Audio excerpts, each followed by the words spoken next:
Good morning students. आ जाइए book के page number 51 में।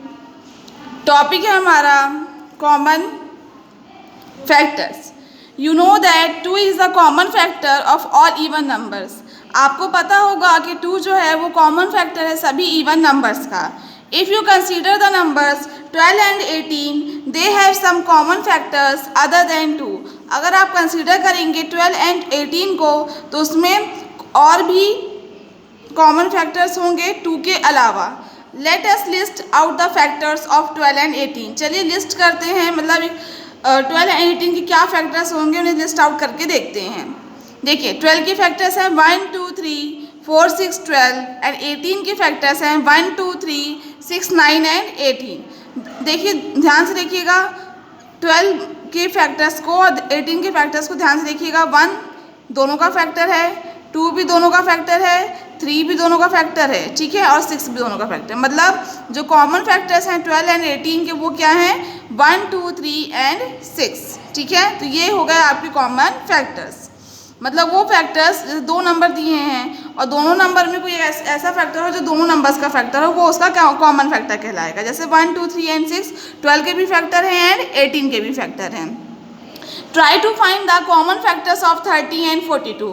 आप ट्राई करिएगा 30 एंड 42 के कॉमन फैक्टर्स फाइंड करने के लिए, मतलब 30 एंड 42 के कॉमन फैक्टर्स फाइंड करिएगा, उसको ट्राई करिएगा, ठीक है।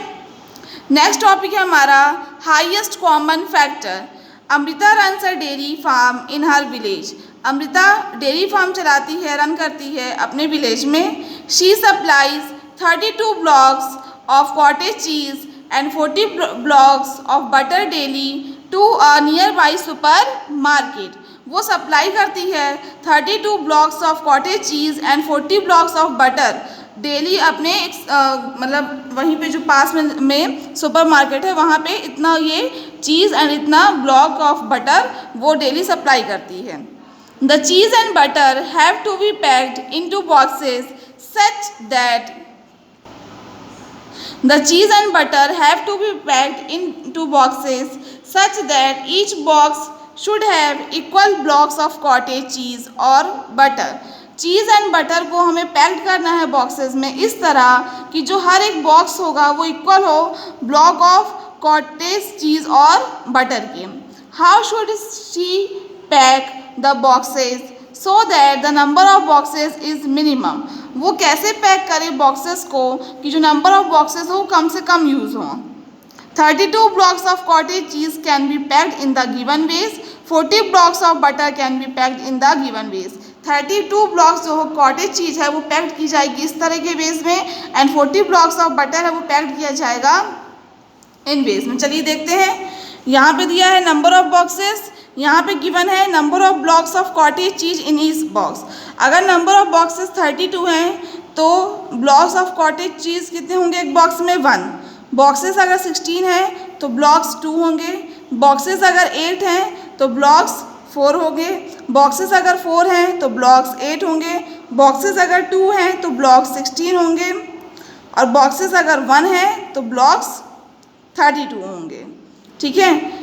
इस तरह बटर के लिए देखिए, अगर बॉक्सेस 40 होंगे तो ब्लॉक्स ऑफ बटर कितने होंगे 1।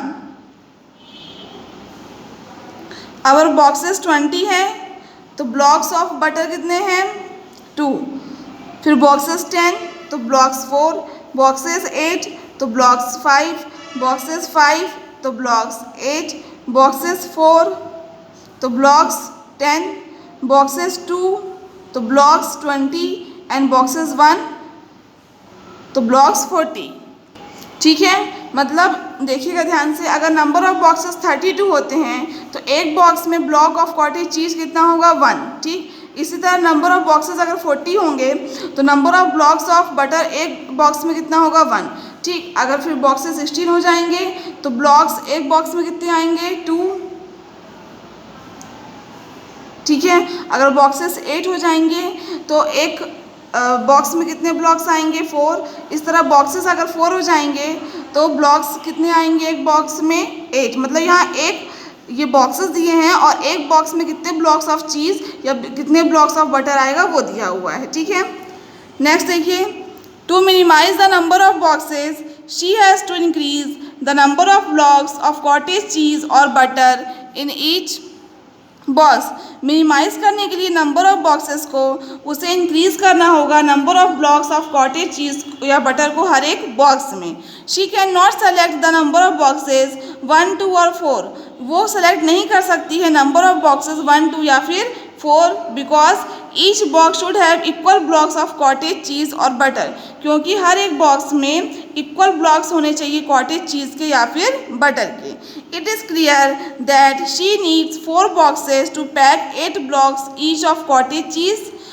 ये क्लियर हो रहा है कि उसे 4 बॉक्सेस चाहिए, ज़रूरी हैं पैक करने के लिए 8 ब्लॉक्स ईच ऑफ कॉटेज चीज़ के एंड 5 बॉक्सेस चाहिए उसे पैक करने के लिए 8 ब्लॉक्स ईच ऑफ बटर की। Here 8 is the common factor है ऑफ 32 एंड 40 का। यहाँ पे 8 जो है आपका वो कॉमन फैक्टर है 32 एंड 40 का and it is the highest है of all the common factors of 32 and 40। और ये जो 8 है वो सबसे ज़्यादा हाईएस्ट है other common factors of 32 and 40 comparison में। सो 8 को हम कहेंगे कि वो हाईएस्ट कॉमन फैक्टर है ऑफ 32 एंड 42 का। Means 8 is called the highest common factor HCF of 32 and 40। There are different methods of finding the HCF of 2 और मोर numbers. यहाँ पे अलग अलग मेथड हैं फाइंड करने के लिए HCF ऑफ 2 नंबर्स का या उससे ज़्यादा नंबर्स का। We can list out all the factors of the given numbers and from the common factors it is easy to find the HCF। हम लिस्ट आउट करेंगे सभी फैक्टर्स गिवन नंबर्स के, उसके बाद उसमें से कॉमन फैक्टर्स देखेंगे जिससे हमें ईजी हो जाएगा कि हम फाइंड करें HCF। Let us find the HCF of 15, 27 and 33। Let's हम फाइंड करेंगे HCF किसका, 15 का, 27 का एंड 33 का बाय लिस्टिंग करके ऑल द फैक्टर्स। तो 15 के फैक्टर्स लिख लिए हमने, 27 के फैक्टर्स लिस्ट कर लिए एंड 33 के फैक्टर्स लिस्ट कर लिए। अब देखिए इन सब में कॉमन क्या है, इन सब में कॉमन फैक्टर है 1 एंड 3। तो कॉमन फैक्टर्स क्या है 1 एंड 3, इन दोनों में से ग्रेटर कौन है 3। सो 3 is the HCF of 15, 27 and 33।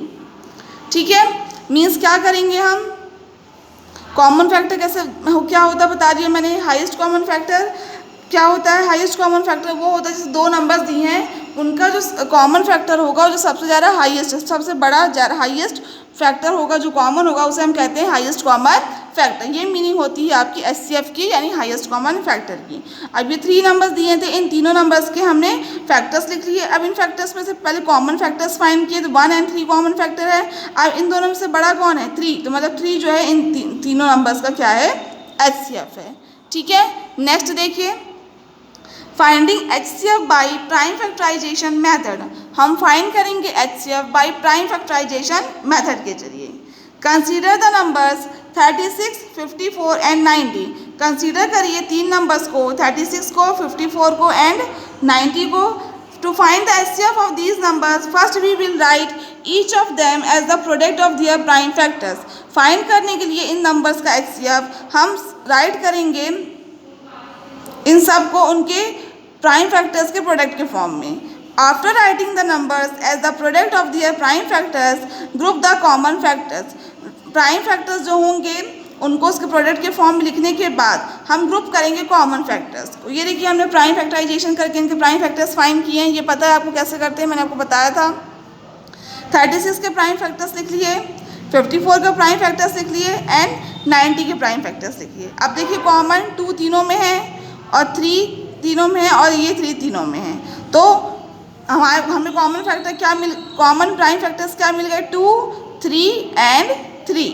The product of the common prime factors of these numbers is their HCF। जो प्रोडक्ट होगा कॉमन प्राइम फैक्टर्स का इन नंबर्स के उन्हें हम कहेंगे उनका HCF। सो HCF जो होगा 36, 54 एंड 90 का वो होगा 2 × 3 × 3 यानी 2, 3 × 6, 6 3 18। तो 18 जो है वो HCF है इन तीनों नंबर्स का।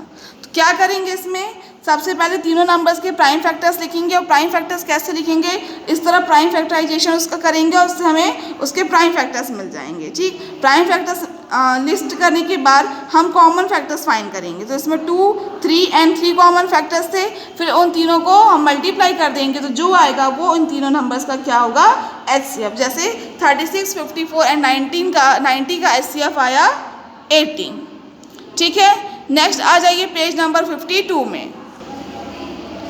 When it comes to finding the HCF of big numbers, listing all the factors or writing the prime factorization of the number becomes too large. In such cases, dividing by the common factors of the number is another method of finding HCF. Let us see how this can be done by an example. जब हमको find करना होता है HCF बड़े numbers का, तो list करना सभी फैक्टर्स को या फिर राइट करना प्राइम फैक्टराइजेशन ऑफ सभी नंबर्स का बहुत ज़्यादा लार्ज हो जाता है।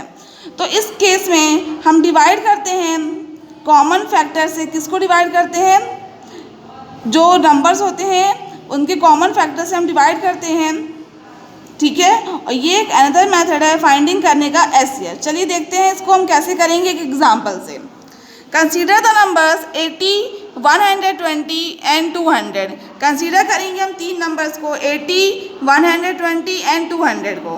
नाउ द क्वोशिएंट 2, 3, यहाँ देखिए 80, 120 एंड 200 तीनों इवन नंबर्स हैं, इनको 2 से डिवाइड किया तो ये आया, ये तीनों इवन नंबर्स है, फिर 2 से डिवाइड किया तो ये आया, फिर 2 से डिवाइड किया तो 10, 15 एंड 25 आया। अब 10, 15 एंड 25 तीनों का कॉमन फैक्टर 5 है, तो 5 से डिवाइड किया इन तीनों को तो 2, 3 एंड 5 आ गया। ठीक, तो देखिए now the quotient 2, 3 and 5 do not have any common factor. 2, 3, 5 जो क्वोशिएंट आ रहे हैं उसका कोई भी कॉमन फैक्टर नहीं है। So we should multiply the common factors to get the HCF. तो हम मल्टीप्लाई करेंगे कॉमन फैक्टर्स को, इनको मल्टीप्लाई करेंगे ताकि हमें एचसीएफ मिल सके। तो देखिए मल्टीप्लाई कर देंगे 2 2 जा 4, 4 2 जा 8, 8 5 जा 40, तो 40 आ गया इन तीनों नंबर्स का HCF. Therefore HCF of 80, 120 and 200 is 40। ठीक है, तो देखिए हमने क्या किया यहाँ पे, सबसे पहले 80, 120 एंड 200 है, इन तीनों का को हमने कॉमन नंबर से डिवाइड किया। डिवाइड करते गए जब तक इनका कॉमन फैक्टर हमें मिल रहा था, उससे डिवाइड किया। लास्ट में क्वेश्चन 2, 3, 5 आ गया, इन तीनों में कॉमन फैक्टर कोई भी नहीं है क्या? नहीं। देखिए ये प्राइम फैक्टराइजेशन या जो होता है उससे थोड़ा सा ये डिफरेंट है। डिफरेंट ये है कि हम इन तीनों नंबर को डिवाइड कर रहे हैं उनके कॉमन फैक्टर्स। कॉमन फैक्टर मतलब जिससे तीनों डिवाइड हो जाएं, और जब हम प्राइम फैक्टराइजेशन करते हैं तो वो थोड़ा अलग है। ठीक है, तो इसमें क्वोशिएंट आ गया 2, 3, 5, इनके पीछे कोई कॉमन फैक्टर नहीं है। तो जो आपके यहाँ पे प्राइम फैक्टर्स आए हैं, मतलब ये जो फैक्टर्स आए हैं common factors, in common factors को मल्टीप्लाई कर देंगे तो एचसीएफ मिल जाएगा 80, 120 एंड 200 का, तो वो आ गया 40। ठीक है, जो आज मैंने आपको पढ़ाया है कॉन्सेप्ट, इसे घर में एक बार आप अच्छे से पढ़िएगा। अगर बाद में आपको कोई मुझसे डाउट है तो आप पूछ सकते हैं। एचसीएफ फाइंड करने के 3 मेथड हैं। पहला लिस्ट करके फैक्टर्स को, दूसरा प्राइम फैक्टराइजेशन मेथड से, एंड तीसरा कॉमन नंबर से मल्टीप्लाई, मतलब कॉमन नंबर से डिवाइड करके। ठीक है, इन तीनों मेथड को आप घर में एक बार अच्छे से पढ़िएगा। आपको बाद में कोई डाउट हो तो आप मुझसे पूछ सकते हैं।